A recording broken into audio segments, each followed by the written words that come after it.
whatever your goals are, you have to ask yourself if you truly want to do that. Like, you have to ask yourself that first. I've talked people out of plenty of things, believe it or not, because I think that if you don't come at it with the right perspective and with the right amount of dedication, then it probably won't work out for you. If you've made the choice to do something, be it becoming a fighter pilot or choosing any other endeavor, you have to then be dedicated, and you have to be willing to make the hard choices. I've known plenty of people who, for one reason or another, had the right intentions, put in max effort, and it still didn't happen. Hey, welcome to the podcast. Today, my guest is Bobbitt. He's a Marine F-35 fighter pilot. I think you're going to enjoy listening to his episode. He has quite a few accomplishments. It makes me feel lazy. But before we get into the episode with Bobbitt, I want to talk about the podcast in and of itself. It's been really cool to learn about podcasting, to grow the podcast. It's cool that people listen to it. I'm always surprised by that.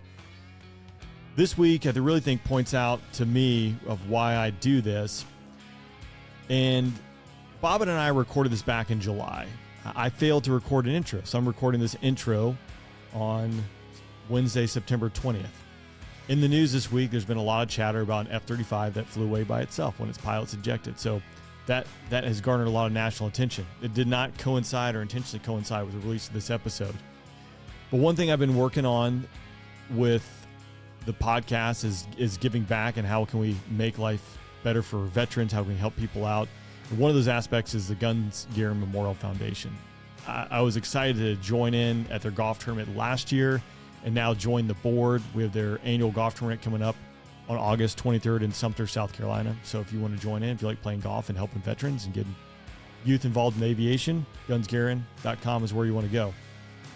But Croc is the president of the board, and he asked me to record just a simple little promo for the golf tournament, and as well as some of the things that the foundation is doing. I asked for a couple recent highlights of veterans that the foundation has helped out. He sent over Lieutenant Colonel Andrew Simplejack Metler. He was a Marine F-18 pilot that was killed on August 25th, just a few weeks ago in Miramar when his Hornet crashed. Simplejack had multiple combat deployments underneath his belt. He was a father of three, and he'd been married to his wife Nancy for over 10 years.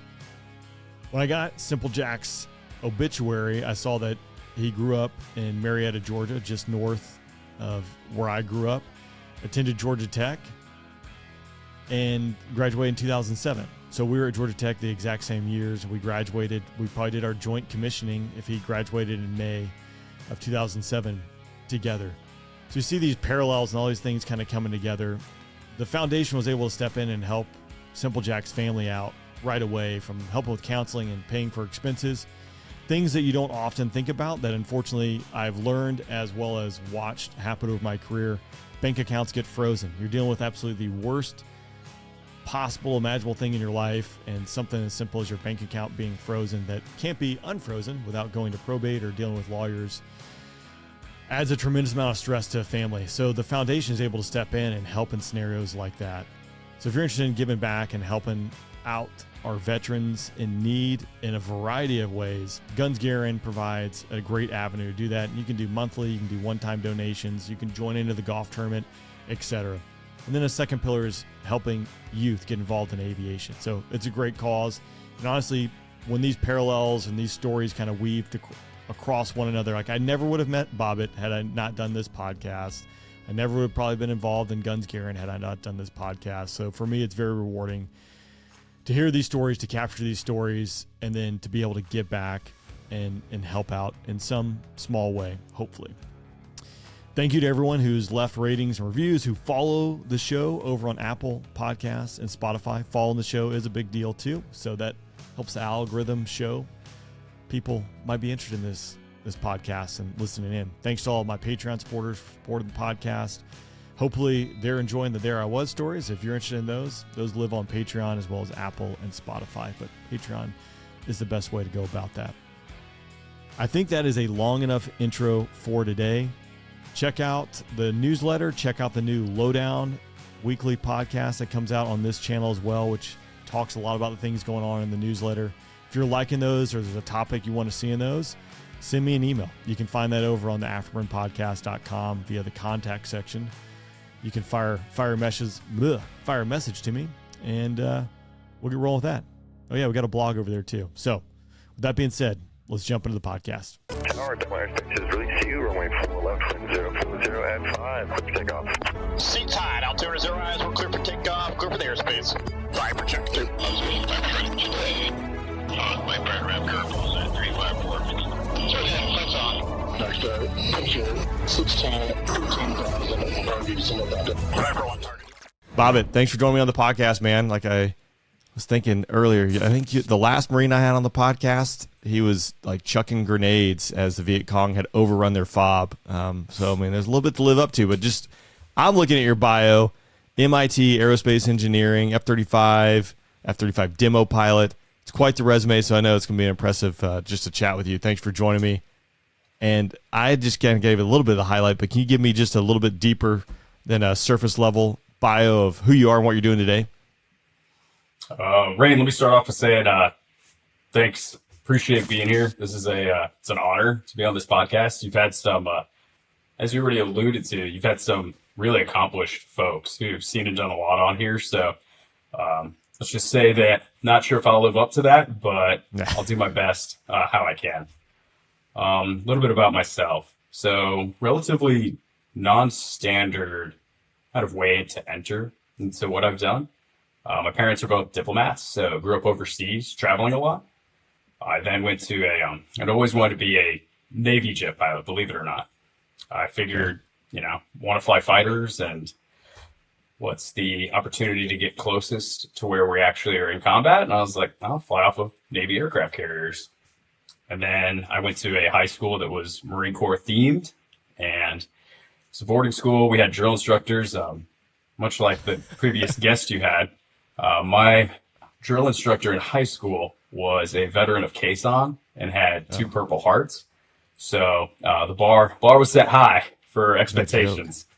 And my experience with the Marine Corps, and folks who are around the Marines, are you either kind of fall in love with the Marine Corps or you got your core feel the opposite. And for me, it was done. I learned that Marines had jets, and that kind of set me on that path to becoming a Marine jet pilot. I'll graduate from there. I'll be fortunate in that I get into MIT, and I'll bring it up because to me it's super important. MIT kicks my ass. Looks good on a resume, sounds good. It's fun to talk about it now. There's a diploma somewhere, but that really truly brought me down to a very base level of what I thought I was capable of, and it was my first introduction to being around folks who are more talented than I. And I was doing my best to keep up. I'll make it through there with some valuable lessons learned. And then I'll end up going through OCS, TBS, getting commissioned in 2012. Due to a little bit of a issue at OCS, once again, these real life learning moments, for me, I guess they happened a little bit early. I'll be a pretty bad heat casualty at OCS. What is a heat casualty? Heat casualty. So in OCS and in recruit training for the Marines, it's actually a non-rare occurrence where, due to the training locations, for all Marine officers, it's Quantico, Virginia. And then for the enlisted side of the house, it's Parris Island down here in South Carolina, or it's Marine Corps Recruit Depot, San Diego. Temperatures get very high during those summer courses. And here on the East Coast, relative humidity, wet bulb temps, it's a pretty brutal environment to train in. And they'll have heat casualties. So folks who either have heat exhaustion and, in some of the more severe cases, heat stroke. So when I was going through OCS, I will be doing a course and talk to my buddies, and we're like, hey, we're not going to drink water out of our canteen because it'll take too long to get to the canteen. I got to just keep running. And spoiler alert, I should have drank water. It did not pan out well, because if you collapse 100 yards from the end, you don't finish it. So gosh, the extra 30 seconds probably would have been all right. I'll have a very high core temp, scary high, and I'll end up having to come back from that, deal with some stuff, and I'll finish OCS. And that is only important because when I go to commission, I've done ROTC, And the Marine Corps for a long time has had a aviation guarantee, which the other services really don't. So if you're becoming a Marine Corps officer, and kind of regardless of the ascension program you go through, there's opportunities for you to get that aviation guarantee that says, hey, as long as you take the ASTB, and they may have changed the name on it now, but the Navy and Marine Corps Aviation Standard Test Battery, if you took the test and you got a high enough score, they were like, sweet, you will get yourself a seat at flight school, no matter what. When I went to route my commissioning package, I had to route the aviation guarantee with it. And lo and behold, medical goes with it. And they came back and they said, you were a heat casualty. You need to get a waiver from NAMI in order to continue with your package. So I was staring down the barrel of either delaying my commissioning or just not having the aviation guarantee. So it's like my life up until that point is going to be a fighter pilot. Things are working, or a pilot, really. And things are working out. And then I learned spring of my senior year, like, well, that's gone. Time to continue forward and see what happens. So when I got to TBS, rather than 90 of my peers, we had a company of about 250. 90 of them had aviation contracts right off the bat. I was with Gen Pop and other dudes who go to TBS, you show up and you're competing from day one to get your MOS. And TBS, that kind of special thing the Marine Corps does. Not sure if you've talked to anyone. It's kind of explained. What is TBS? Cool. TBS is. Yeah, I was like, what does it stand for? It stands for the basic school, okay. Believe it or not. And classic to the Marine Corps' ethos. It's every Marine's a rifleman. Every Marine Corps officer is a provisional rifle platoon commander. So Marines show up, they're commissioned, you're all second lieutenants, come from all different walks of life, all different accession programs. And then when you arrive at TBS, it is about 7 months of some schoolwork, prac apps, and then field training. About every 2 weeks, you start this cycle where you'll come back into garrison, you'll do 2 weeks of classes and sand table exercises, leadership courses, you name it. And then you'll go out to the field for about 5 days. And you kind of continue this cycle throughout. And there's peer evaluations where you're evaluating the people in your squad and in your platoon. You go through different leadership bills as you're doing it. You get trained on different weapon systems. And ultimately, the whole point of it is to basically be given a score and have everyone rack and stacked across your company. And then the Marine Corps also has a unique feature where they want to really spread out talent. So let's use the example of 300 folks, even though we were 250. They take the first 100, the second 100, the third 100, put them into columns. They ask the first guy, top dog, what do you want? And he or she is going to get their desired MOS. The second person they ask is the person at that next column. So it's actually the 101st person. And then it's the 201st person. So they go through it that way. So worst place for you to be is actually like person number 100. Because you were top third, but you're going to go after, you're going to be almost at the tail end of the company. So anyway, I showed up to having to compete. Test scores were good. I was confident, but I had that hang over me the whole time. It was like I couldn't show up. We had aviation contracts at TBS, and they were oftentimes referred to kind of disparagingly by other Marines as Figmax for F it, got my air contract. Because dudes would go to the field and they'd just be sitting there with their packs. They'd just be eating snacks. You know, the guys who want infantry or tanks, artillery are like digging in, being real serious about it. And the air guys are just like, hey, I'm going to Pensacola in 7 months, man. Like, this is real cool and all, but I know where I'm going. So I couldn't be one of those. Not like to think I wouldn't have been, but I couldn't be. And so had to compete, got my air contract again. Here we go. That's awesome. Showed up to flight school. When I was in flight school, went through kind of the standard Navy Marine Corps flight program, API into primary. Primary, you fly T6s, get to compete for which aircraft you want. Out of there, they do selections on a weekly basis. Ended up selecting jets, which was awesome. Ended up going to Meridian in Mississippi, which is actually down the road from Columbus. Yeah, beautiful Meridian. There we go. Yeah. A jewel of the American Southeast. And while we were in Meridian, I guess another funny kind of anecdote I have is while I was there, we had a high-ranking officer in charge of training show up, a admiral type, and we got all the students there and all the instructors and gave a spiel. Then he opened up the floor for questions. And I had known since about late high school to college that I actually wanted to fly the F-35. Like, I'd seen the press on it, 2008, like flight performance, the X-35, like everything. I was just like, this is what I want to fly. I had stickers on it on my college laptop. And we get to Meridian, and this admiral's talking to us, and he says, all right, floor's open for questions. And one of the first questions came from a fellow Marine. And this Marine was like, hey, sir, I'd like to fly F-35s. Is there like a timeline on when that's going to show up or when that's going to happen? And he was basically told, like, secure yourself, sit down, shut up.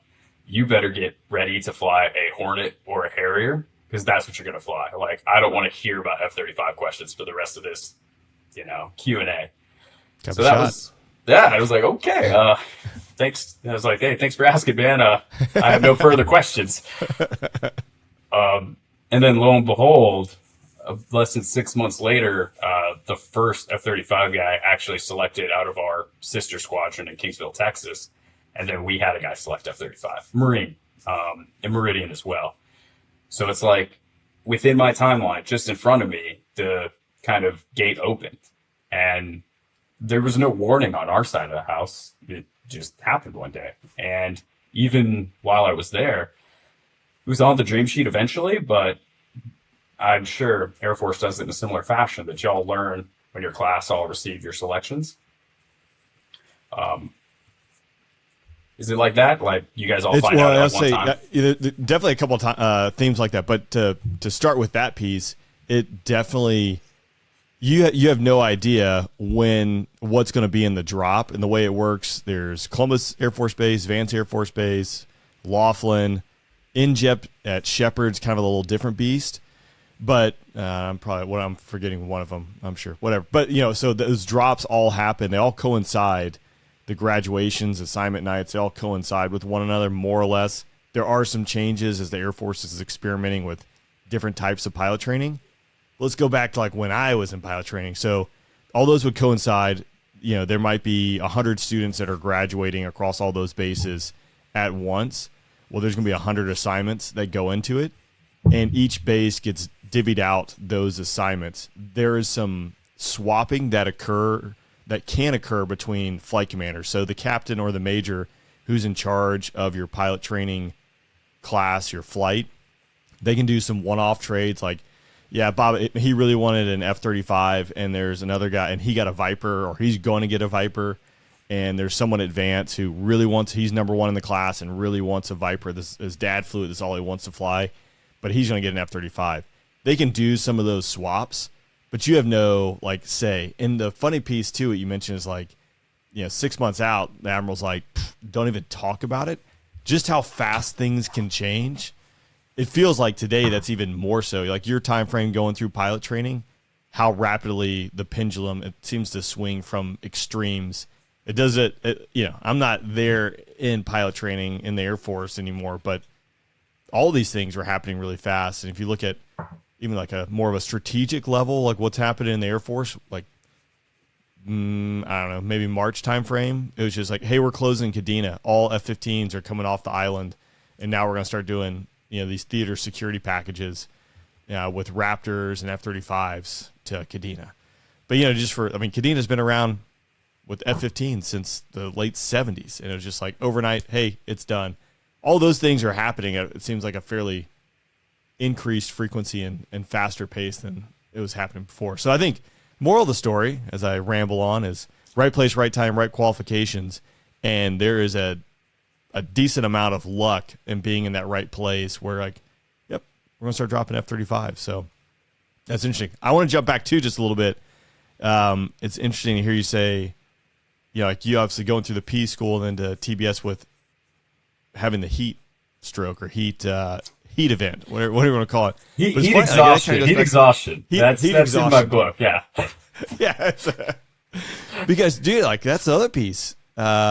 Until you have your wings, like it's always a jeopardy. And I'm sure the Marine Corps is the same way. Like if you had a heat exhaustion now wearing your wings, it's probably not gonna be that big of a deal. Like you're just gonna get some medical attention. It's gonna be annotated, but like once you're full up round, you're gonna be flying again. Until you have your wings, like don't get knocked out, like don't pass out, like those things. I got a couple buddies from various squadrons in life who had a concussion. They got knocked out skiing or fell down a set of stairs, whatever it might be. But they sat for 2 years waiting to clear. And then there was, I don't know if you're going to be flying. They had their wings already. You don't have your wings. Like Air Force for sure is like, next. We'll just go to the next person who doesn't have a head injury to have to worry about. So be spicy, man. It's tough. Yeah. Got to get those wings first. You do. And I guess I'm anchoring too much on the early stuff, but having done the airshow circuit, you end up talking, as you did, to a lot of folks who are aspirants and want to do it. And one of the big things I tell them is the luck piece and the timing piece, like you mentioned, where you could be the top dog of your class. And the top Marines, when I was going through early training, there was what we called like the Osprey draft. And the Marine Corps, we don't end up in classes as the Air Force does. It's done on a week-by-week basis based on who completed across the bases. And so you had your top guys going Ospreys, and it didn't matter what they wanted. That's what the numbers and the aircraft that were available were. So I showed up in time for a jet selection period to start, which ended up being a jet draft. And so for a few months before me, several months after, everyone was getting jets if they had high enough scores. F-35, that opened up just a few months before I showed up. If I'd shown up earlier, if I hadn't gone IRR post-college, like that never would have happened. So it's complete kind of luck in that regard. And then get selected F-35s super after a period of time. Even that was kind of a struggle. I'm proud to say that as a Marine pilot who's flown on the boat, I have the highest number of traps you can get and not be a carrier qualified pilot, if you will. Like I never flew the Hornet. I've only flown the F-35. I have 19 traps, and we used to go to the boat. It actually has been taken out of Naval Flight School, which because you did those traps in the T-45 as part of correct. Like due Meridian, you're flying the T-45, and then they put a carrier off in the Gulf of Mexico, right? And you go down there and did it off the coast of Jacksonville both times, and we used to go on the T-45, train up for it, and your first time going out there, an instructor would be leading you, and there'd be 3 students flying off their wing, and he gets you into the pattern, and he's like, "Good luck." So you're a young buck flying these jets, and you see the carrier for the first time, and you're like, "Holy cow! Like I'm going to land on that." Nerves are high. Yeah, I bet. No simulator could prepare you for how carriers feel, frankly. And I'm doing my traps, and I'm not doing very well. Go out the second day, and then I get down to the last trap, and for us, it's a mixture of GPA, because each pass is graded, much like your Navy guests have mentioned. It's a mixture of GPA, and it's a mixture of boarding rate. And so I'm keeping track on my little kneeboard card, and I'm like, man, I think I'm getting close here. I think I really need this one. And I fly past. I have a bolter where the hook does not hit the appropriate position, and basically you go to mill and you take it around again. And my paddles is like, hey, your signal is divert, like pigeons back to home base. So first time failed the boat at 9 traps. Second time went out, and you only get 2 shots at it. If you did well enough and it wasn't egregious, you get 2 shots. So the second time I went out, got my 10 traps, but I have a special place in my heart for 19 trap F-35B pilots, because we're few and far between. Barely made it there. You need a patch. So, all right, I want to break. So, you have to do 10 landings or successful landings, 10 traps, to use a Navy term. But if you don't do that, right? So you did 9, they send you away, and then I don't know, after a period of time, you come back to the boat like the next day or something like that to try and get. No, it's like 45-day penalty lap. Redo that phase. Boats only show up about once a quarter or less. So it was go back to the squadron, continue training in other events I had. I cannot recall if that was the last thing I had or not. I may have stood a ton of duty, and then next class they started grouping to go to the ship, I had to do all the workups again, all the FCLPs, field carrier landing practice, everything all over again, which was good. I needed it, and kind of got my second swing at the bat. But that story is kind of important in and of itself because a high stress mark. And for us, I guess for me and like my cohort, I always thought of that as like a real seminal moment in our aviation training. Even knowing that some of us were going to fly a Harrier and some of us were going to fly hopefully F-35, like not all of us were going to be Hornet pilots, and not all Hornet pilots are going to be boat squadrons and deploy on ships. It's always kind of been the one big difference, I'd say, between naval and Air Force aviation is we operate off ships. And yeah, I got a big runway. That's all I need. Yeah, it's something. And Yeah. it also, besides being a serious confidence building exercise, it gave us a lot of single seat pilot and command time, a lot of time where you're alone in your aircraft having to deal with situations and rise to that level of stress and the expectations placed upon you. And for reasons far above my pay grade, the boat was actually removed from the naval aviation training pipeline a while back.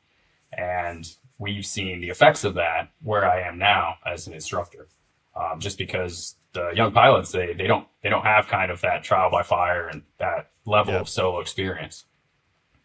I think we've talked about on the bro chats, Bender specifically talked about it because Bender's flying the F-35.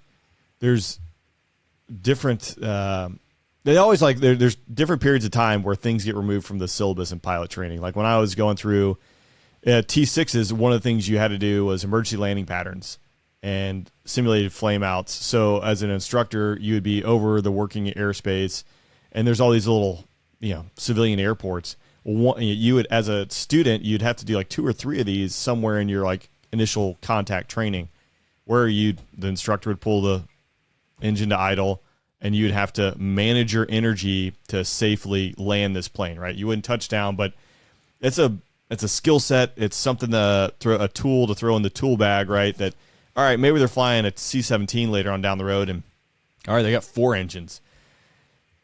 It doesn't necessarily tie one for one as far as like they're never going to have, well, never say never, right? There has been a C-17 that flamed out all 4 motors going through a thunderstorm, so don't do that. But I think that's a skill set that it does translate down the road, where if maybe it ties into assault landing, et cetera. So it's airmanship that you're building there, and when you start removing these pieces, I think see that down the road. And the F-16, they got rid of air refueling in the B course at one point. Really? I think it might have made it way back in. So that was one thing. We had a mishap at Shaw right after I left, and I've talked about his Mezzer's mishap. But his first time going to the tanker was doing a night seed sortie, and seed, arguably in the F-16, is one of the most. I'd say it's the most complex mission set. It was during COVID, so not flying a whole lot. He's going through mission qualification training, MQT. So he's trying to learn the mission of the F-16, and he can't get gas. And then he's beating himself up. Probably like you're keeping score, right, as you're doing your GPA on the boat. Like he's beating himself up because he knows, because he couldn't get gas. They couldn't do this mission. They're going to deploy. They're only, the next night week might, be never, or it might be, 4 weeks from now. Like all those things are playing in his mind. I'm assuming. I wasn't in his mind, right? But I've been there where you're like, I'm the LIMFAC now. I'm not going to be able to get this ride done. I need this syllabus event done. But he had, in the B course, they said, yeah, we'll just get it done in the CAF squadron, in the Combat Air Forces squadron. And the problem is, while you have instructors who can fly in the back seat of like the occasional D model, that's not what we do. Like you, as an instructor in a CAF squadron, like they're hanging on your wing and like, yeah, man, go forward a little bit. They talk about it in the brief, but it's not like a B course squadron where there's a dude who is sitting in the back and he's done this 100 times with a brand new student. And this tanker ride is purely dedicated essentially to getting gas. Like you'll go out and do some BFM, but the real focus is getting gas, not go out there and do a very dynamic mission set. I had a instructor, he was weapons school grad. He was like weapons school instructor of the year, like 2 times in a row. but he could, like, teaching at such a basic level. Not that it was impossible for him, but he's used to teaching at such a high level that when it's like the basics of left hand, right hand, he's like, I don't know, just be better. You know, like that's the this is what I do. So maybe you try it. You know, like this is what I think about. So yeah, I think to circle back, like eliminating these things from the syllabus expedites the timeline, but there is a cost with all of it, and ultimately, I think it's probably airmanship.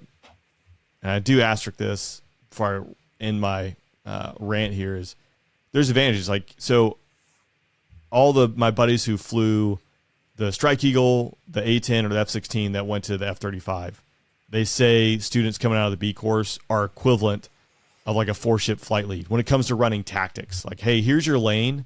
Like normally this lane would have been guarded by a 4-ship of Vipers, and the 4-ship flight lead is managing the tactics of that lane.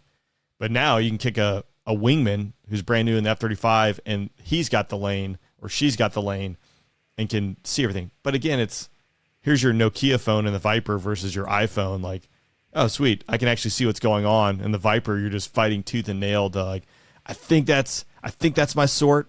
Maybe, you know, like maybe I got a radar lock, maybe I don't, you know. So there's apples and oranges, but I don't know. Can F-35 wingman fly in close formation? It's a challenge to all you F-35 wingmen. You can chime in. It's in the hate mail, but that's an aspect of it, I think.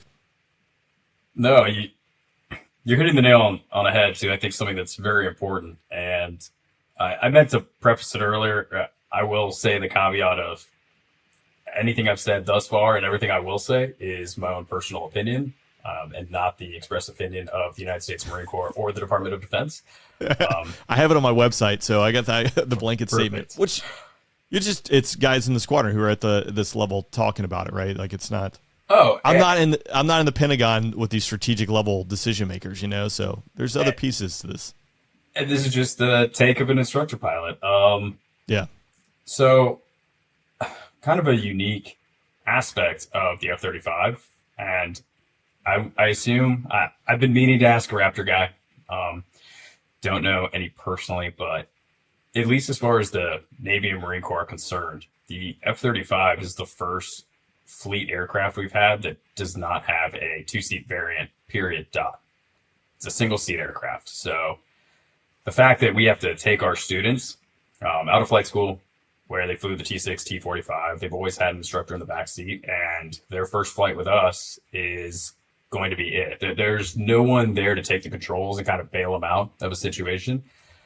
It means that there's a very, very high bar of the ability to make some pretty challenging decisions, both tactically as well as just as a pilot, and deal with what comes. Just because there is no throw your hands up, it's not my day. Yeah. Not saying that other platforms and communities do that. It's just there's a certain sense of I took off, I have to land. And one funny story I'll have about that is when I was getting ready for my first flight in the jet, I'm printing out my kneeboard cards for my instructor. And what we do, if people are wondering, well, then how do you instruct? It's, well, we early on for their FAMs, they pretend like they're alone and we follow them in an F-35 and just are there on the radio to assist. And we're just observing from the other aircraft. And there's quite a bit we can see with our data links and quite a bit of information, but they have to do it all themselves. And I'm printing out my kneeboard card for my first flight, and my CO at the time, he ducks his head in the room, and I'm just in the S3 shop, the kind of ground training shop full of Marines, all in their cubicles, and getting my kneeboard cards, and he's like, "Hey, Keegan." I was like, "Yes, sir." He's like, is it your first flight today?" I was like, "Yes, sir, it is." And he's like, "You know, how much do those jets cost?" I was like, 115, 120, I think. And he's like, yeah. It's pretty expensive, isn't it? And I was like, yes, sir, it is. And hate to do it, but he just looks at me and he's like, "Hey, don't fuck it up." Walks out. Just walks out the door, not another word. So I'm standing with my papers and I'm like, cool. And unbeknownst to me, there's a young corporal who had heard this interaction. He doesn't know I'm still there. And he like peeks his head around the cubicle to talk to another Marine. And he's like, "Man, if that was me, I'd be scared shitless." And then I look over at him and I'm like, "Hey, Corporal, how's it going?" And he's like, "Oh, I'm sorry, sir. I'm sure it'll be great." So That's awesome. yeah, it was fantastic, and it broke the ice. It was good, but definitely to what you're saying, I look back on the fact that this is all I've ever flown. I truly don't know what it was like to fly fourth gen aircraft or legacy aircraft. I've always found that term funny, frankly.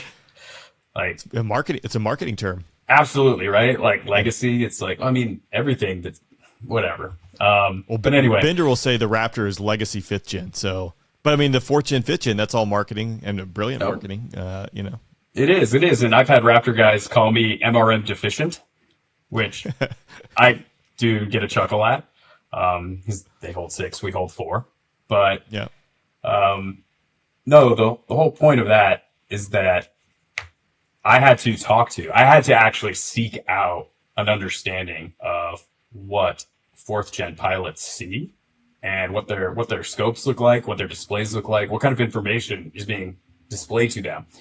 Because when you're a purebred F-35 guy, I've always had the huge touchscreen.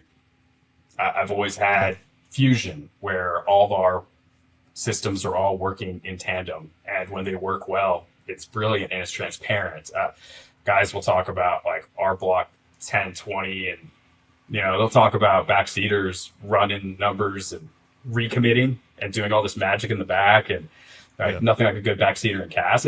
All experiences that I've never had and will never have. And it took a lot of reaching out to folks for me to gain an appreciation for that, frankly.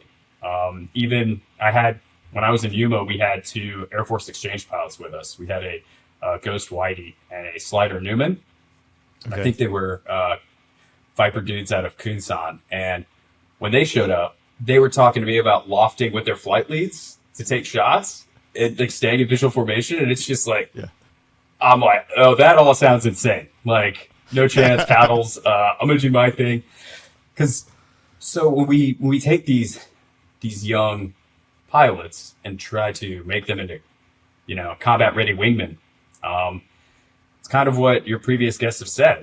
It's we fight in formations that can be so spread out that I have to have that trust and confidence. Like that new wingman who gets to the fleet, who I once was, like they have to be able to be given their part of the DCA lane, part on the strike, right? Like pick up whatever role we're doing that day and just have the trust and confidence that it's like, cool, man, you're going to use that fancy jet and all that equipment, all that SA you have, and you're going to make what we call like independent fighter decisions.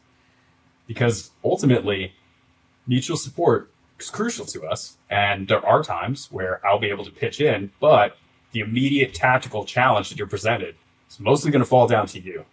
And it's going to be their ability to process the information, both they're hearing on the radio, seeing on their displays, and being in the right place at the right time. I may not have the bandwidth or the time to be super directed with them, And when we have a really good student who makes it through the program and is the kind of cat that you would deploy with tomorrow off your wing because they're just always magically where they're supposed to be and making the right comm call, you look down and you're like, man, this is awesome. We're winning it. Like, we do put out a product, I think, that can be at that high level tactically. But I will reiterate what a lot of your guests said, that when we have someone, because quality spreads a thing. Not everyone's God's gift to aviation, and that's myself included. There are far better pilots than me out there. But the color we see is generally related to admin. It's generally related towards that challenge of being taught to fight in non-visual formations. And some of the scariest moments we have happen in kind of that visual arena. So we do put a real emphasis on forcing folks to fly visually and to kind of continue those old school fighter jet, like since the dawn of time, habit patterns, and those skill sets, because it's far too easy, I think, in the F-35 to let that like fall away, to just be like, hey man, we're going to take off and we'll never get within a mile of each other. Right. But something goes wrong. I was a new guy in the fleet, and I went up to Northern Lightning with my squadron, BMFA 122 in Yuma. We went up to Northern Lightning. We had F-35. Squadron stood up in October of the previous year. This is like August of the next year. I got there in June. So like many young pilots who get to the fleet, it's like, hey, we're going to go do an exercise. We're doing a bunch of LFEs. Like we're going we're going to push you through your codes, right? We got to get you green, got to get all your prereqs met so you can go out there and get your 3,000 level codes, as we call them. And I'm out there, and it's a sortie where we're taking off. We're fighting in some of the northern airspace. Name escapes me. But it's not the airspace right above Volk Field. And we launched, and I'm flying with a lieutenant colonel, and we're going up there to tank and do DCA. And it was going to be some FI. And we're on the way up there, and he says, hey, too, I'm kind of get some degradations in my system. Can you just give me, like, kind of no gyro steers to, like, 045? And I'm like, yeah, come right. I was like, stop turn. And he's like, okay, cool. I'm working it. And I was like, okay. And it was like a relatively IFR day. Like, ceilings were down to about 1,000, 1,500 feet, but it was pretty socked in up until like the mid 20s. So we're just flying in the goo. And he keeps talking to me, and I'm like, I think his jet's in a worse spot than I thought. So luckily, he gets into some clear air. We're transing up to the airspace. We're not even there yet. And then he's like, hey, this jet's not working out for me today. He's like, I'm going to need you to drive me around so I can join up on you and then take us back to Volk. And I'm like, okay, cool. And, lo and behold, I give him a turn, visual. He joins up on me, and I'm having to fly the lieutenant colonel back in for like the, section ILS to land. And that was within me being in the squadron for a whopping like 2 months, Like, you think that you can show up and you can kind of just be that cat who's like, I'm just going to be a 2 or a 4. I'm just going to be that wingman, right? I just got to listen to the right comm calls and everything will be fine. And I tell the studs, I was like, dude, next thing you know, you're the guy having to work through an emergency. Like, we're flying back, and he's like, okay, my climb dive marker's back. And I'm like, this guy's been flying off his SFD. I'm like, oh my God. Like, I had no idea how bad the situation was in his jet, But it's that level of, I think, trust and confidence that we have to build. And that's why I brought up the boat and the solo pilot time and the admin kind of focus that we try to instill. Because tactics are tactics, but if you can't get to or from the fight, then it truly doesn't matter. You brought the point, too. I mean, it's the joke, right? You're flying a $120 million jet. If you're flying a Viper, it's a $60 million jet that's irreplaceable. But, regardless, like, you show up in a wingman and, like, your flight lead, your instructor pilot that day, motor decides it's not working, like, you're it. You're the only one out there doing mutual support potentially. So you just have to be a champion day one. And obviously you're gonna be learning and getting better each and every time. But the airmanship piece, it's the fine line, right? Between like, hey, we do have to leverage technology and iterate and innovate and, do things a little bit smarter. It's not quite Vietnam anymore, but there are just some like basic things that I don't think you can get rid of.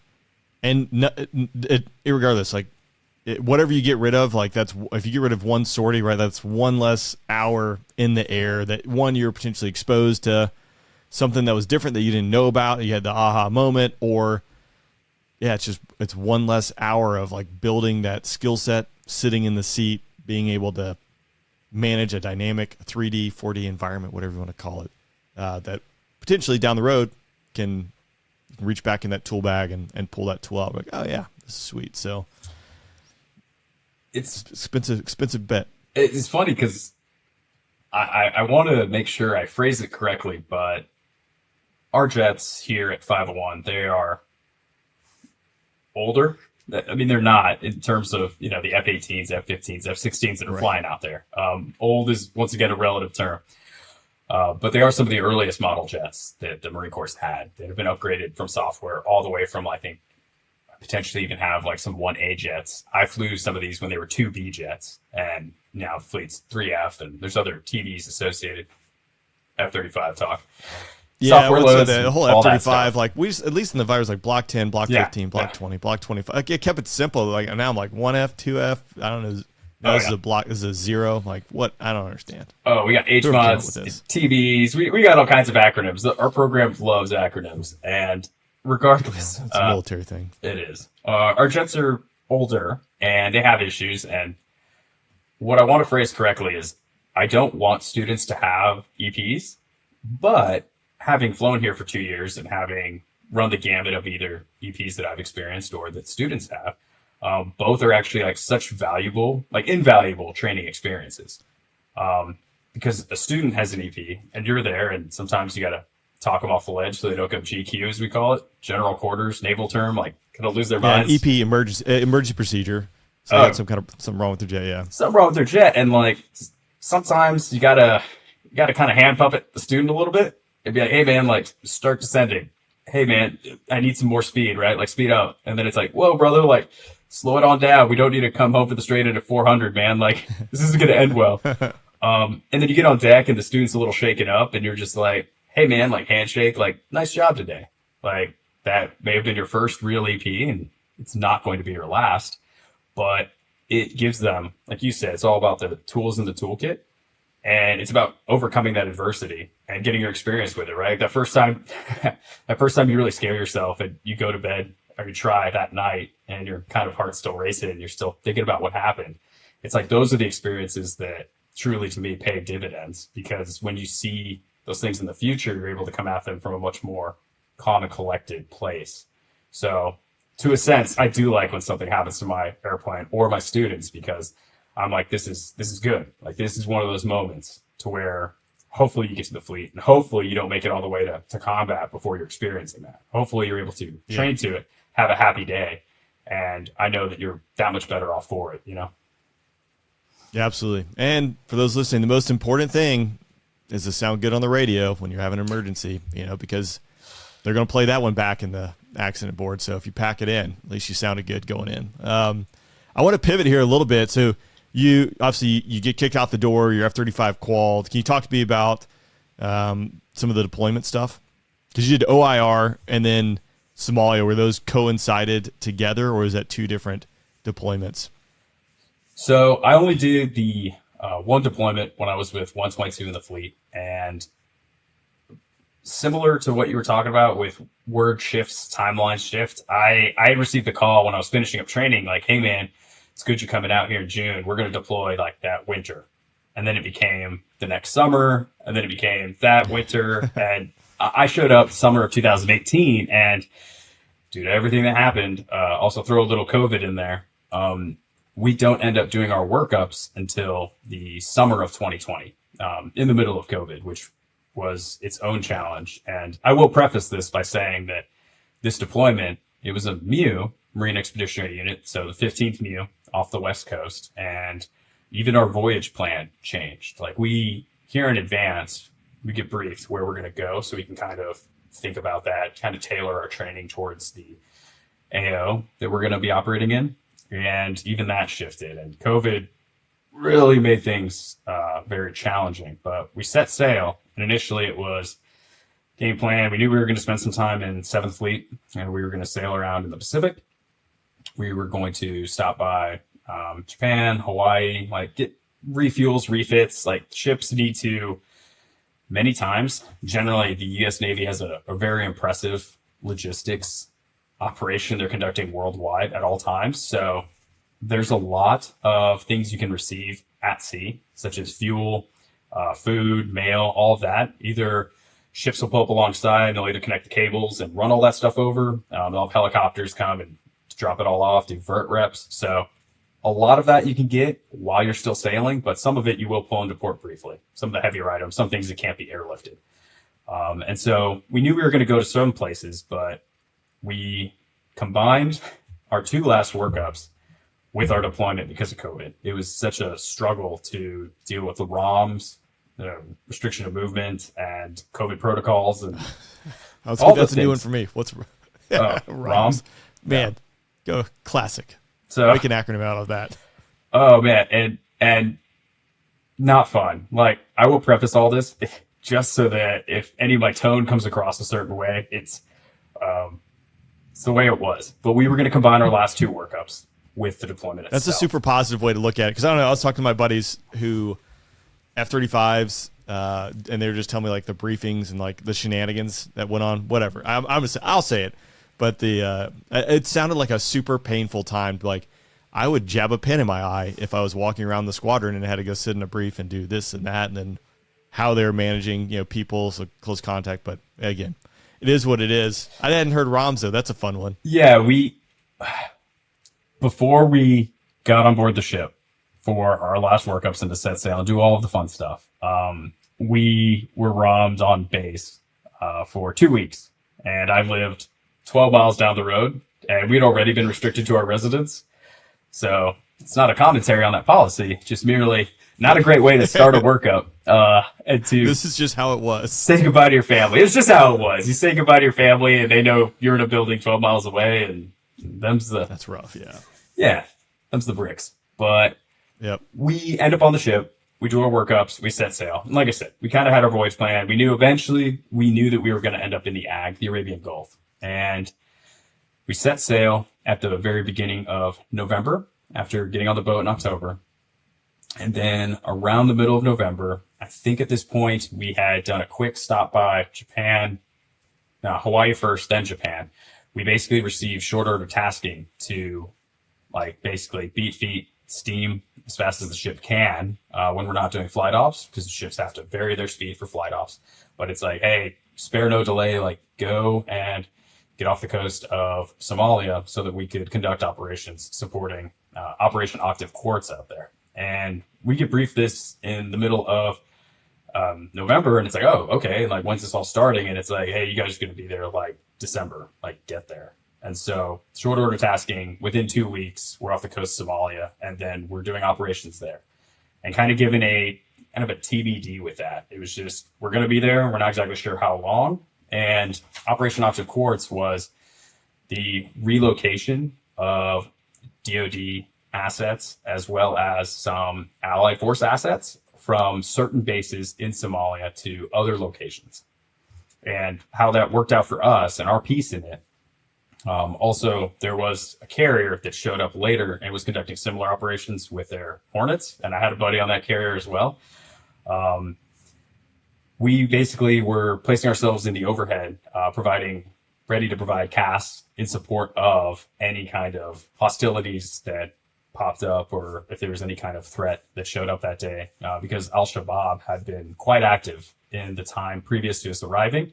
And we knew a lot of the relocation was done with C-130s, and there was all kinds of log flights moving in, day out. So they knew that presence would be noticed and would be cataloged, and very easy to see it happening. So we were there just kind of providing overwatch, and sortie durations were about 4 hours long, and just kind of scanning as best we could. You probably heard about our T-FLIR in the F-35 and how it's kind of it's built in, it's got a laser, it's got all these fine capabilities, but the image quality is not necessarily the best. Right. Yeah, so working through that and getting good with using it. And I guess one funny aside I have there is I've got a good buddy of mine. He's in my squadron now. We're talking to the JTACs. You check in and you're just burning and turning, just hanging out, go to the tanker, come back. And we have maps, we have charts, we have diagrams that we're, looking at MSRs and entry points and standard stuff. But he's looking through his T-FLIR and he sees a bunch of movement, and he starts getting a little spooled up. Tells the JTAC, hey, I've got something here. Give me a second. Let me wheel around to the other side real quick. But I don't know. It looks like they're heading towards the ECP or whatever. And the JTAC's starting to get a little excited too. Whoa, is this it? Is this a big deal? We're going to do something. Yeah. And he's oh, it might be 20, 25 military age males. I don't know. And he's going. And then when he gets back around to get a better angle and he looks, he says the first thing he notices is he started counting legs, and he noticed that most of them didn't have 2, they had 4. And so his pod had actually uncaged on a goat herd and a herder. That's all. So the JTAC's I'm running to get to a better position to get eyes on. And he's herd of goats. Never mind. Sorry, my bad. Yeah. And that, I have a funny story. I actually certified the cables at Djibouti, which is another stuff. We were down there supporting, obviously, there was another country we were dealing with, but same deal, send an alert, and we would go plot, if need be, we'd be a cast platform for if break glass, right? But sitting the jock with the guys we were supporting, and we've only done this once, where we actually actioned an objective, and we killed everyone. So you're we're probably not going to do anything. And lo and behold, we didn't. But then Al-Shabaab, just next door, they're they're going to have a big meeting, and we were sitting alert. Day on it. It was 24 hours. At some point, this meeting's going to happen in a dry lake bed. It's going to be all of them. It's going to be 150 of their buddies, and you're just going to go, just destroy everything. It's this is going to be epic. We did that for 4 days, and then meeting's not going to happen. You're shocker. But they're hey, we got we have this cable we've been just griping about. We need to get put in. So they'd sent this team in there to install 2 cables. Like, we got to certify the cable. We're like, we're leaving in like 4 or 5 days. Like, do we really need to certify this? Like, there were going to be no more fighters coming in there. And I think you have to certify the cable every 6 months is what the requirement is. But you buy risk when you put a jet into a cable, even though you're doing it at slow speed, 100 knots. The first I certify, it's kind of like a downhill. I don't know what the grade is on the runway, but there's a grade to the runway. But I take the cable. This is the first cable I've ever taken. And you do it like you hit it about 90, 100 knots. 100 knots is the max. We'll get to here in a minute. But I hit the cable, and I'm just sliding off the side of the runway. The guys who certified the cable or built the cable and installed it, like, were standing on the side of the runway videoing this. But when I hit the cable, like, one of the housings just completely exploded. I mean, it's tires and chains and metal just flying everywhere. And like, I did everything I could to stay on the runway. So I stay on the runway. I'm like, well, that was sporty. Do we want to do the other cable? Like, we just had that was almost a very significant emotional event. Like, yeah, no, we got to certify. So I taxi back in. They moved down to the other cable. I hit that one doing like 104 knots, which the cable bounces up and hits the bottom of the jet, unbeknownst to me. I do the walk around afterwards. I'm like, yep, everything looks normal. And like, I specifically like look under the jet because I'm like, I don't know. There's a lot of stuff that's happening back here. Like, I don't notice anything. Go back in, and they're like, about 20 minutes later, maintenance calls like, oh yeah, the jet's going to the boneyard. There's no, like, this thing's never flying again. You know, I mean, it was just this overly dramatic thing. Like, what? Like, yeah, the cable hit the bottom of the jet. So then I, go back out there, and like, it's just like these little scratches. I was like, but where it hit was like the golden BB. Like, there's some wall underneath there that's structural, a structure, aerospace engineer, whatever it is, you tell me. But yeah, it's they had to bring in an engineer to like look at it or something. And you're like, all right, or send it off to an engineering team. Like, okay, it's actually fine. I'm like, yeah, stop being so dramatic. But it's a great spot. That region, love that region. Yeah, super, super awesome. I will say, and I mean, part of it, we didn't drop anything there, and as a young pilot going out there, kind of a thing that I'm sure younger listeners will readily understand. I grew up in an era where we were fighting the global war on terror, and with my high school and everything, like I watched plenty of high school classmates actually go out and enlist like during the surge, and go out to Iraq and Afghanistan. A lot of them as Marines, and sometimes you like smash cut, and it's like I don't get out there until 2020, and the operations we're doing are very different, right? It's not 2008, 2012. It's not when a lot of my instructors were flying and serving. So our time in Somalia was quiet, and that's good because our mission there was to ensure that bases were relocated safely. Right. As much as you want to be the guy to actually take the CAS 9 line to be there for the tick, it's like, I saw those videos. I saw what happened last time, and there's benefits towards your time there being quiet.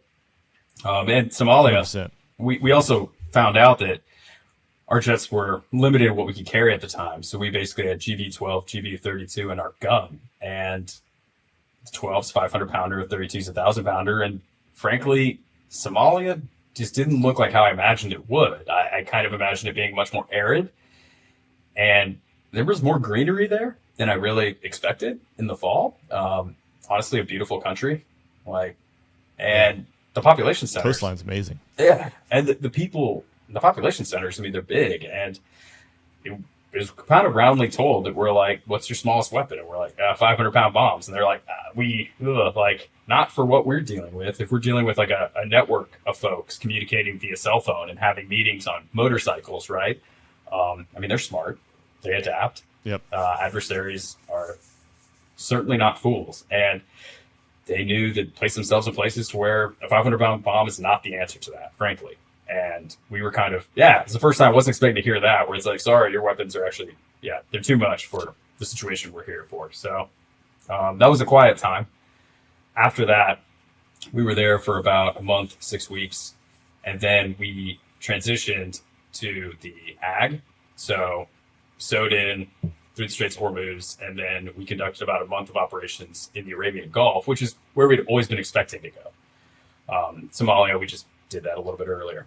And while we're in the ag, we had a few folks that flew missions in Afghanistan, and they actually did some work with some JTACs up there. But also kind of interesting, right? Like, history's many times more interesting after the fact. We did limited missions in Afghanistan, and it was quiet. There was like nothing going on. And this was early 2021, you know? And like looking back on it, it seems sleepy. Operations are not very kinetic there. And the preponderance of our missions we did were over OIR. And we had a few folks that did some casts there, and we dropped a little bit of ordnance there, but the preponderance of our sorties were actually doing DCA up there over Iraq and the eastern part of Syria. And we kind of worked both to the south near ATG as well as to the north. And that is something that a lot of folks got experience with. But it was cool to be there in an F-35. And for us, for the guys in purebred, for the dudes who'd flown the F-35 in CONUS, where you take off, you can see all the airliners, you have all this SA, it was very, very eye-opening to fly in the Arabian Gulf and to fly in the Middle East, where we're not just seeing airliners, we're seeing like surface-to-air sites everywhere because everyone has them. And you take off and you just start looking at your displays and you're like, wow, these countries are much closer together than I imagined, and I can actually see quite a bit across the board of what's out here. And that was kind of an eye-opening experience. And even when we were in our DCA lanes, once again, carried weapons, and obviously people would have heard if that went off. It didn't, but manning a DCA lane opposite of like Russian fighters on the other side and being able to get data from that, like that was also interesting in a sense. Just it's a good way of putting it. I think it's I can relate. I thought when I finally got to pilot training, then I FAPed, and then they get the Viper, like, man, I missed it all. Like, I missed all this stuff, you know, because 9/11, it's like I wanted to get into the fight, and you just wanted to get after it. You're like, oh. But then you soon find out that we're always at war. There's always conflict, so it's going to happen. But you hit on it, but you kind of like, I think it deserves more attention. If you think of like the dynamics of the environment you're operating in, when you're like, yep, we're in the Strait of Hormuz, and some guys did some casts and things like that. But if people can picture just drawing out, right, Syria, like when I was doing OIR, that was the first time, you seeing like SA-5s and SA-17s pop up, and they're like, oh, well, we don't, like Assad, we don't really know what he's going to do, but surely he's not going to do anything. And then the Russians, that's when the Russians showed up in Syria. But how weird of a dynamic that, you split Syria in half. You have Russians, you have Syrians jump. I mean, not too, like you mentioned, like you're operating here, and then as you truck back to the boat, you're flying past Iran. I mean, there's Turkey to the north, depending on what day of the week, how they're feeling. We kept having Turkish Vipers that would lock us up. It was right after their coup and stuff. Like, stop, stop doing that. But we couldn't go in there and get gas. We couldn't cross the border. At one point, if we had to cross the border for an emergency, you'd have to storage jet, get rid of all your bombs. I mean, just like weird stuff. But the geopolitical environment that you're operating in there with a lot of people that are not friendly, or people are not getting along, that's wild. And to think about it too, it's like, doing DCA, defensive counter air. Like when you're training, usually you go out to the airspace. There's a northern part or a southernmost part, eastern or western, right? It's a northeast or a north to south or an east to west fight. But then when you get plopped down into like real like geopolitics, like it could be 360 or 270 degrees of like where bad people are coming from. Like it's wild, man. Also different fight. Oh, 100%. And even like the coalition aspect, because I mean there were like British tankers up there. There were Typhoons in theater, like the French were doing an exercise in the Pacific later on that we took part in some ways. But like, hearing the different voices on the radio and being like, oh, this is the real event. And it's funny you mentioned it, the geopolitical aspect too. There was while we were there was an event that happened, and you'd brief, because the routes, basically, since we're shipborne and we weren't operating off of air bases, we would launch out from wherever the ship was holding in the ag. And sometimes we were in the NAG, the northern portion of the SAG, the southern. You launch off the ship. I love it. The ag, nag, sag. Ag, nag, sag. I'm learning right? so much here. Yeah. But wherever the ship is, you would know where the ship was when you launched, naturally. And the ship would promise you, hey, when you come back in 8 or 9 hours, we'll probably be here. And it generally was not the same place. They would transit north or south. And so, you'd have your charts and you'd be like, cool, we're going to plan for this. We're going to go up this route. We meet with the tanker very quickly, and you basically be on the tanker all the way up through the highway into Syria, Iraq, and where we're conducting our ops. And then while we were there, because you knew all along the route, something happens, this is going to be our divert, right? Diverts all along the way. And they would involve multiple countries. And there's a geopolitical event that happened when we were out there. And it was such that we were told, hey, the head of their air forces has said, they are not rendering assistance to U.S. aircraft at this time. Do not consider landing in their country if something happens. And it was wow. As a pilot, you're man, I'm just flying my missions, just thinking about my divert airfields. Right. And it was just a little weird to be okay, I guess that's off the table. Cool, we'll update. But one funny one, one story. I go up there and I'm with my det OIC, lieutenant colonel at this point, because when we deaded out on the ship, we were a detachment and we were composited. So the way MEUs work is there's the ground combat element, air combat element, logistics combat element, ACE, GC, LC, great. But it's all these different groups of Marines all on the same ship. And as you can kind of imagine, it meant that there's 600 infantry Marines on board, right? There's Osprey pilots, there's Navy helicopter pilots, there's artillerymen. The hold of the ship doesn't just have aircraft in it. Below that, the lower decks, it has LAVs inside of it, AVs, used to transitioning a little bit with that. But it's stuffed to the brim with all different manners of Marine Corps troops and equipment, because the Marine Corps is obviously very infantry and ground centric. So when you think of the LHD, and I was on the Macon Island, it wasn't just, it's easy to look at it. It looks like a little aircraft carrier. And for us pilot types, it's easy to bite off on that. Just be so it's just a little deck carrier. Got it. Without realizing there's 600 grunts on board, doing their thing. But long story short, the ship kind of is also run by the Navy, right? The ship has a ship's captain, and the MEU has a MEU CO. So we had a colonel who's in charge of the Navy ship, and a colonel who's in charge of us Marines, and they were equal but separate. And one person's in charge of the vessel, the other person's in charge of the Marines, and it can lead to a mixture of priorities. And it means that the ship is not necessarily there for us, right? As the air wing and as the F-35 detachment, it's there conducting its own operations. And so I'm flying with my det OIC, lieutenant colonel. There were 10 of us pilots on board for 6 jets. We launch, go to our sortie up in OIR, coming back. Generally, because the length of the sorties are coming back at night. And when we're coming back, the winds were just shifting in the ag. And we found the boat. That was all fine, but we get there and paddles, or LSO, much like on carriers, he's talking to us from the tower so we can come into holding and execute our landing ops at night. And he's talking to us and he's like, hey, we're driving around right now. We're trying to steer into winds because ships are capable, unlike airfields, ships are capable of creating their own wind by sailing. Though you can only do that so much, right? If the winds are strong enough, or for us, what hit us is they were just shifting too much. It's every time the ship steered in a direction, the winds would blow out of limits in a different direction, because there's actually a prescribed band in which you can land. And so we're holding. He's like, we're turning it. He's like, hey, your signal's divert. He's like, divert to IUD. What's your fuel state? We're not going to get you on board in time. Go. And so I start talking to the controller and start being like, hey, we need to go to IUD.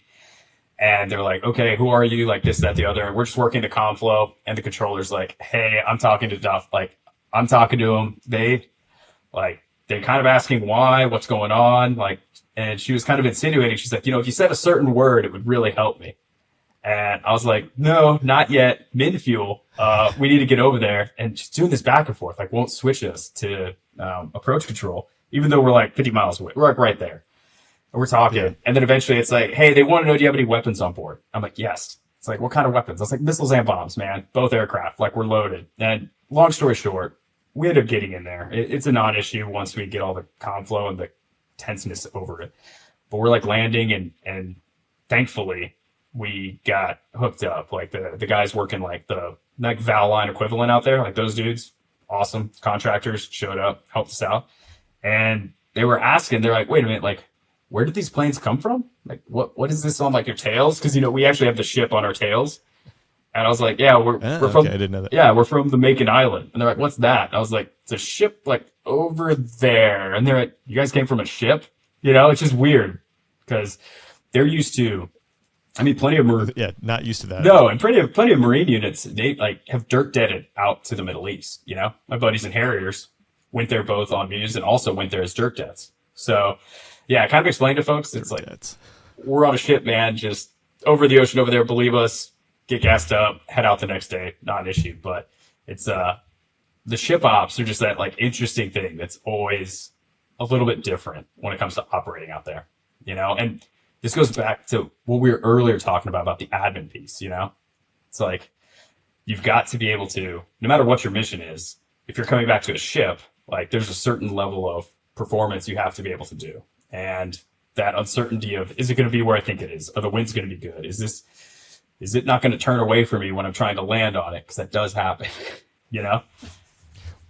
Well, it's something that's so basic as this. So I had Tally on the podcast, one of the early ones, and then Tally and Poker.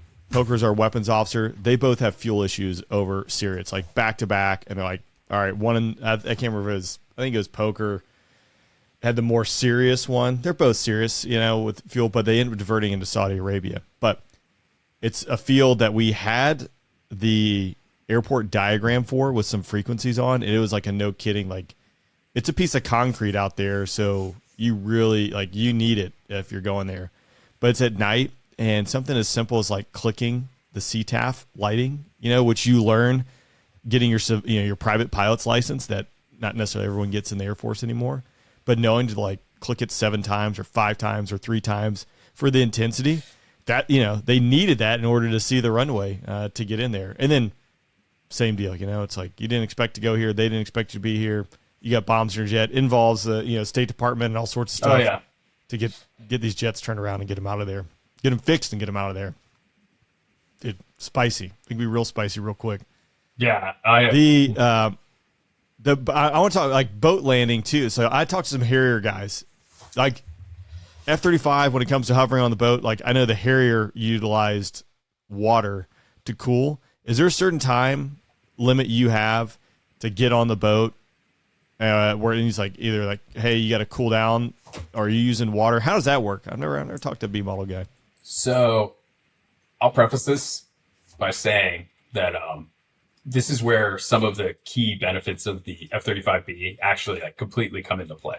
I have tons of Harrier guys, and listening to some of their stories, I mean, it could be a harrowing experience bringing back a Harrier with bombs to a ship at night. Like when they land on a ship, their stick is still the same stick. Their throttle is still the same throttle. They're controlling their nozzles, right? Like they are moving a lot of things directly as the pilot in order to land. And you're right that they have the water tank on board in case they need more performance out of their engine.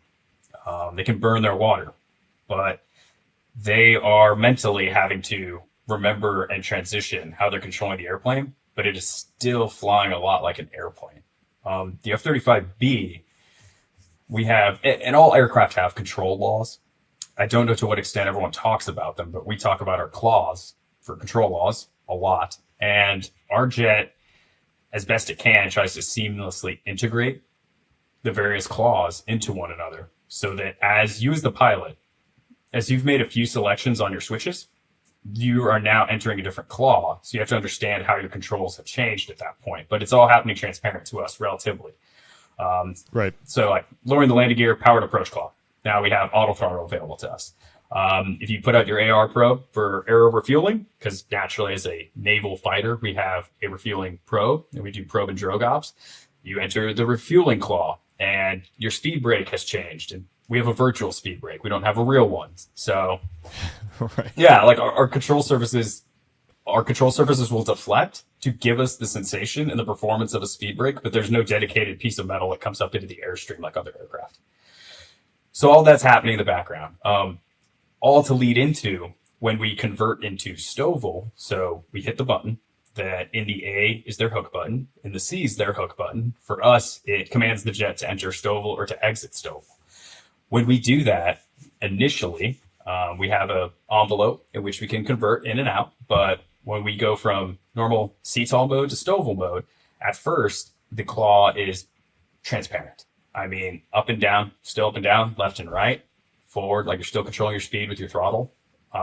That's relatively normal, and it still flies basically like an airplane, like very little difference. As you slow down, you'll go from semi-jetborne. So jetborne meaning the weight of the aircraft is being carried by the thrust coming out of the aircraft directly.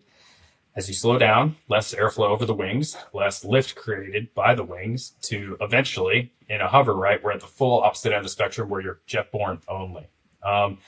As you transition through what we call the blend, where the preponderance of lift goes from the wings to the actual engine system of the jet, the claw transitions. And we've been coming in like an airplane. We've been slowing down. Cool. We go through the blend. Now we're either flying very slow or preparing to hover. You're sticking your throttle transition completely. So now, the way I like to describe it to folks is like a claw machine, because I think that somewhat makes the most sense. Our stick now commands up and down, and just height control. You'll go up and down. Left and right still work, and that's using a mixture of our lift fan in the front, the nozzle that's swiveling in the back, as well as our roll posts located at our wing roots. They're all working in tandem for you to go left to right. But your throttle, if you are in translational rate control, another mode we have, the jet, I know. The jet is now smart enough to where you slow down, you're approaching the hover, you engage TRC, and now the jet is automatically correcting for winds, and it will stop you at a singular point over the ground and hold that. If you hold nothing, you will hover directly over that point in space at whatever ground speed you've commanded. So your left hand moves to a detent, and we call it a ramp. And then from there, if I go forward with my left hand, I will move forward until I stop. I let go, and I just stop. I just move feet at a time. Wait, that's it. The throttle fore aft? Correct. Throttle fore aft moves the jet fore aft, but it's not necessarily a speed control. It's more of a like forward aft position control at that point. And so where I talk about it being a claw machine is that if a Harrier wanted to climb, they're going to introduce more throttle, more output from their engine. They will climb. We pull our stick up, tells the jet I want to go up. So it's actually very intuitive once you've practiced with it a little bit, but it's very much different than just a normal jet flying. But the beauty of it is that point. If a Harrier guy's if he's in a hover, he's working. I mean, he's working his ass off. He's adjusting to the winds. They have a wind vane on the nose of their aircraft, right? Like, he's adjusting for all that. The jet is perfectly dealing with the winds for me. I'm just choosing where I want to be in a space over the ground, and the jet is completely stable holding itself there, which is off the bat like an engineering marvel. Like, that is the ridiculous. Science and math that went into that is insanity to come up with that. I mean, it's wild. I do have to say this. I think Bender, Bro Chat, I mean, this is really from him. We've got to thank the Marine Corps for the canopy bow because of that hover feature there. So, hey, thanks. On behalf of the United States Air Force. I will say to all the folks who have to suffer through the canopy bow, you'll be happy to know that when our refueling probe is out, it is directly behind the canopy bow. So we can't see it from the normal position. So you have to tank like this. You have to look around it. So there's some pain. Yes. Yeah, good. Absolutely. All right. So, yeah, every time. Yeah. And the last thing I'll say about landing on the ship is that the Harrier had to come in and do it all manually. Our jet has a system called JPALS, the Joint Precision Approach Landing System. When you marry the jet up with that, it's a signal being transmitted from the ship that is telling the jet the ship's actual track as well as its ground speed. And so I hit one button to decelerate. And if I'm doing an air show, operating over an airfield, landing at a pad, many times I'll hit that button and I'm going to decelerate to 0. because I want to be fixed in space over the ground. Take everything I've said. If JPALS is working, I hit that button, it is telling the jet to marry up to that speed that the ship is traveling. So I come in, I do my approach, very similar to a Harrier through that point, but I hit a single button and the jet will bring me to a controlled hover right alongside the ship, maybe a knot or two difference in speed. And once again, you could go like hands off and you're matching pace with that ship. And then to land on it, it's as simple as move the stick to the right, sidestep, cool, forward aft, make sure I'm over my landing spot, scan my lights, stick down, lock that in, land. It could take you like a handful of button presses that folks in earlier aircraft, I mean, we're fighting the whole way down to that deck. That to me is kind of the marvel of the F-35B, is that if everything's working well, that amount of pilot workload that's just shed that the aircraft is handling for you.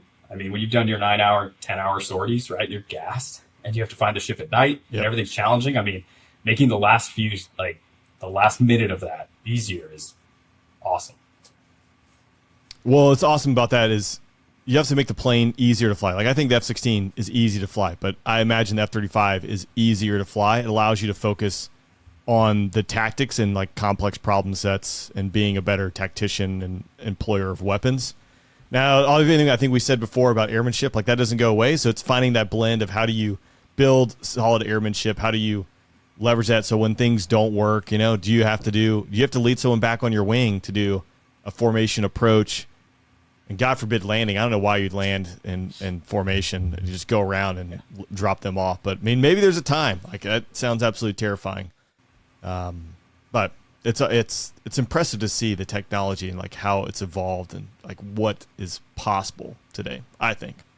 And you being an aerospace engineer, you probably geek out a lot more than I do because I'm like, that's awesome. I'm drawing with crayons over here. I didn't make my crayon joke in the entrance. You know, usually that's a Marine thing, but I can't even do that with you. So let's talk air shows real quick as we kind of wrap up, man, because you obviously I'm eating up a lot of your time, but it's the Marine Corps. I mean, nowadays I fly with dudes who are retired Marines or, you know, they're still doing the reserves, etc. But you always can tell a Marine, man, like you guys all like one each the same as far as like how you look, even like, oh dude, that was a Marine. He's like 65 years old. We're like, he still looks like a Marine. It's something about the culture you guys breed, which is awesome. But let's talk air shows, man. How is that? What was that like getting spun up to do air shows in F-35? And then what's your experience been so far with it?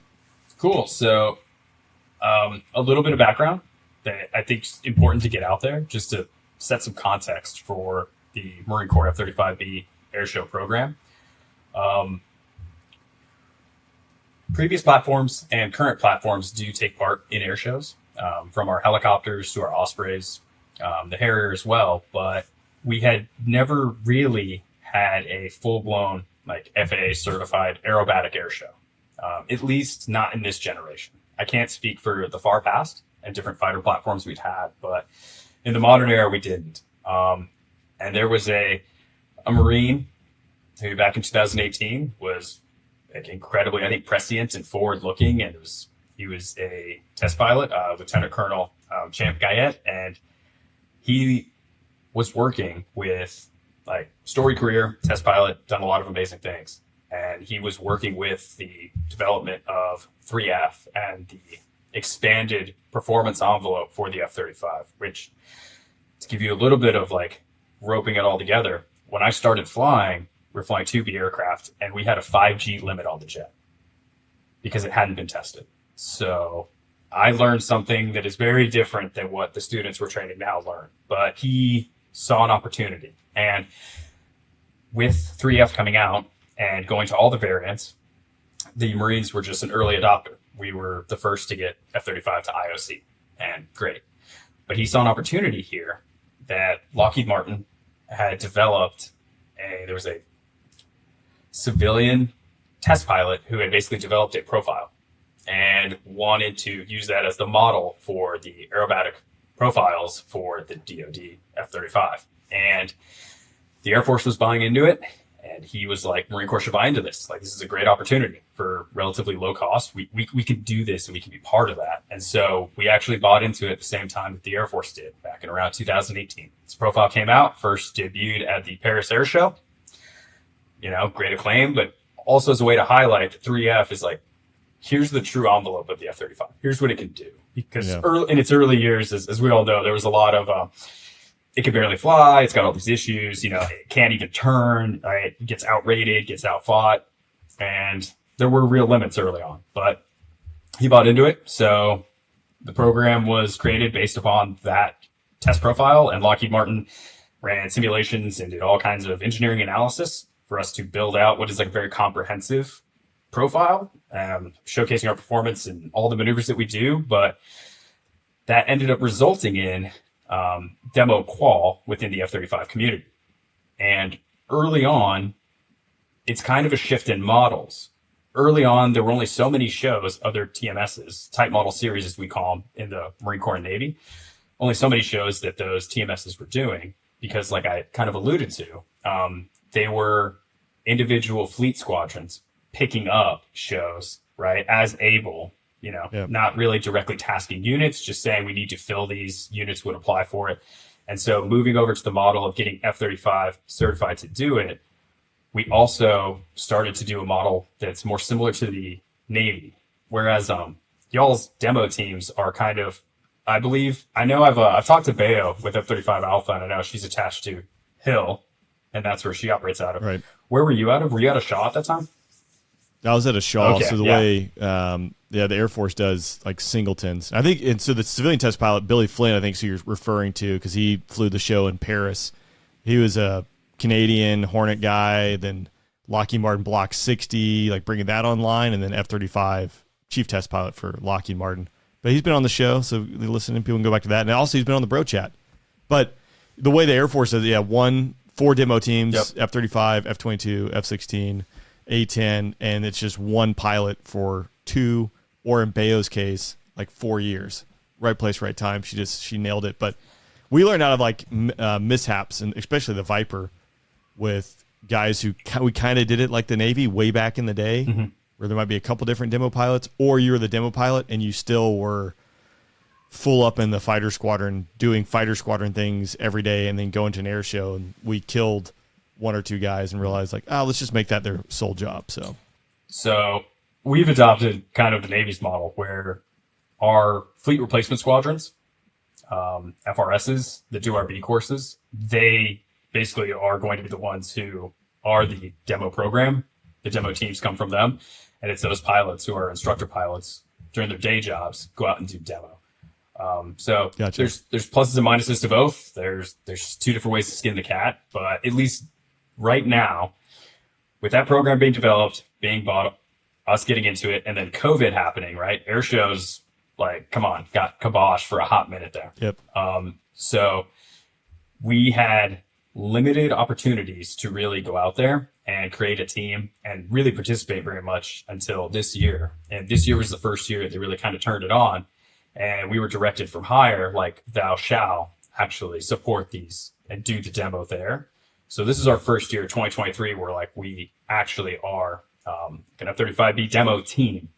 And we have, right now, I'm the only pilot at 501 in Beaufort, but I'm currently training an additional pilot because kind of what you alluded to, I have a day job as an instructor pilot. I'm the OIC of a maintenance shop downstairs. Like, I got a lot of jobs. So I want to have a second guy so that we roll into seasons from here on out, and we represent the East Coast, have at least 2 pilots in case things come up. I got sick this year and almost didn't make it to Sun and Fun, so it really helps me to understand why 2 is better than 1. But on the West Coast, 502, they have 2 demo pilots right now as well. And so we're going to each operate kind of a way to, with this new thing, to make it to where it works. It fulfills like community relations goals for the United States Marine Corps, but it's also not too much of an ask necessarily on the FRSs, that we could see this as being something that is both useful, valuable to all parties involved, knowing that we're not dedicated, that's all we do. So We did 2 civilian shows this year. We did Sun and Fun down in Lakeland, Florida, and then we did the Beth Jones State Park Air Show, Beth Page Jones Beach Air Show up in New York, and then the West Coast guys out in 502. They did the Yuma Air Show, and like military air shows don't really count. We're going to do 1 per coast per year. They'll do 2. So they'll own like Yuma, Miramar. We'll own Cherry Point and Beaufort. But they have got civilian air shows coming up during the second half of the year. And it's been an interesting experience because, like I said, people went before me to create this and to make this a thing. And it does exist, but it didn't really have an opportunity to get out there and perform like it needs to. And like, I think it's important for it to show our presence. I mean, something that I think Marine Corps TAC Air struggles with is that most Americans don't know that the Marine Corps flies jets. Like, straight up, like in all the commercials, there's always a quick like 5-second bit of like a Hornet or like an F-35 like doing something. But people, when they think Marine Corps, they don't think jets, and that's fine. Like that makes sense. The mission of the Marine Corps is the mission of like the infantrymen of the ground side. But being able to go out to these shows, to different places, leave our home station and interact with the public, that has been very, very rewarding to me on a personal level, and also just on a programmatic level, just showing like people coming up and being like, you guys are Marines, like you guys are fighters, like what? Like that exposure to me is invaluable just because we're small, right? We're a small force, and the Air Wing is a smaller proportion of that. And I think if we want to really continue to be competitive and get more pilots to be interested in the program and to have like a healthy cadre of folks, like that exposure, as well as just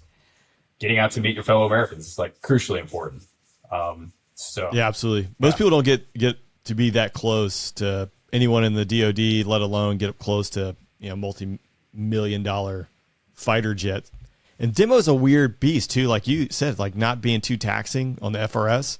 I was fortunate that I had 3 jets that were dedicated to demo, and the reason they did that is because the Viper, you're always doing configuration changes. So just to have 3 clean jets, and these are the ones they're not going to rack up a ton of hours. So ones maybe they're trying to manage to not hit the 500-hour phase and have to cycle them in. There's some maintenance management that's going into that. But having the D model, because I would bring that down in the off season and put people through the demo profile, but I made a specific effort to try and fly as many colonels and generals who were in the chain to expose them. At least the Air Force, like most GOs who are flying, right, there was probably an air show they went to as a kid that inspired them. So even though they're managing all these pieces of the puzzle and limited resources, most of them still say like, I believe, and they know there's like an importance of like going out there and doing air shows because it's funneling the pipeline of future pilots and airmen.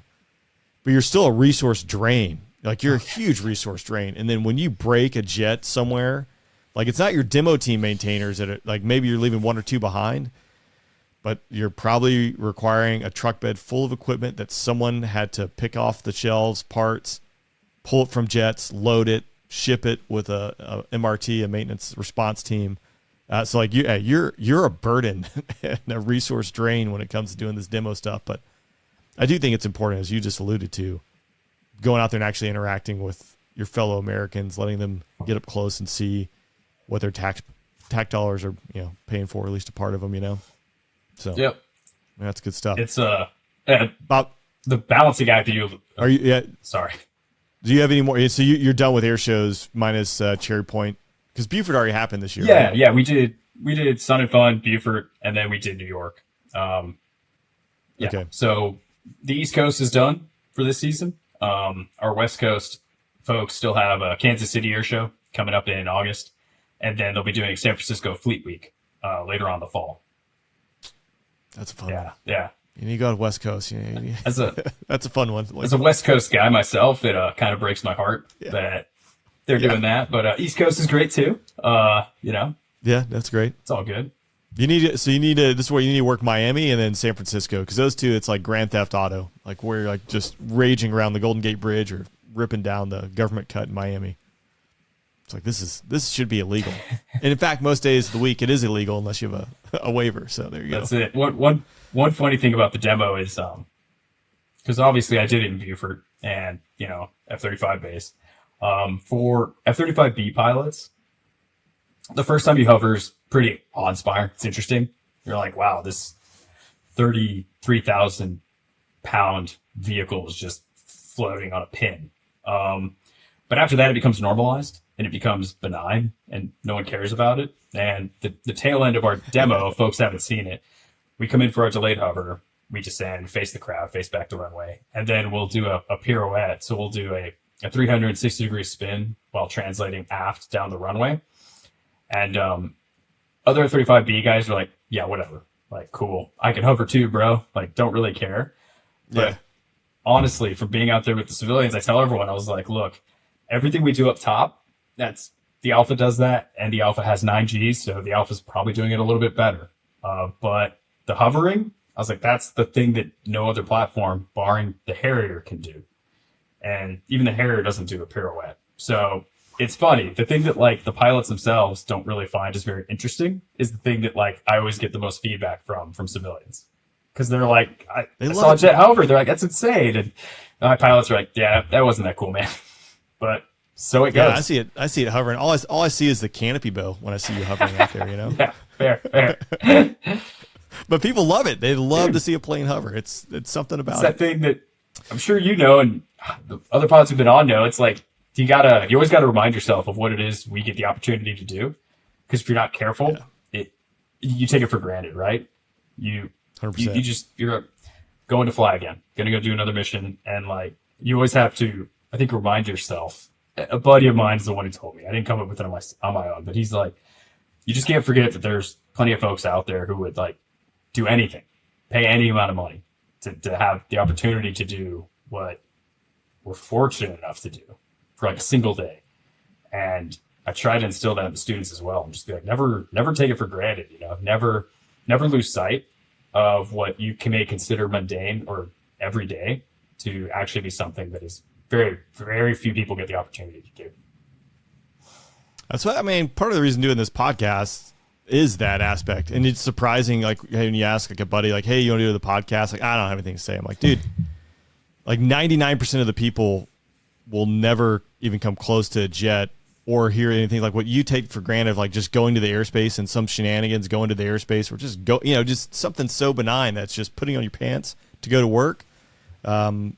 Most people never come close to that. So that's good. That's a good perspective. Tying into that as we kind of wrap up here, 15, 16-year-old Bobbitt walking down the street. Is there any advice you'd give to him? It's the advice that I gave this season. I'll continue to give. If you have goals, and they don't even have to be aviation related, but I can speak to that piece. Whatever your goals are, you have to ask yourself if you truly want to do that. Like, you have to ask yourself that first. And I've talked people out of plenty of things, believe it or not, because I think that if you don't come at it with the right perspective and with the right amount of dedication, then it probably won't work out for you. If you've made the choice to do something, be it becoming a fighter pilot or choosing any other endeavor, you have to then be dedicated, and you have to be willing to make the hard choices, because as we both talked about today, I've known plenty of people who, for one reason or another, had the right intentions, put in max effort, and it still didn't happen. So the next piece is be laser focused on what it is you want to do, be dedicated to what it is you want to achieve, and then be patient. Because if I was able to tell young me that, hey man, you'll get there, but you're not going to be in the fleet until you're 28 years old, that would have been a tough pill to swallow.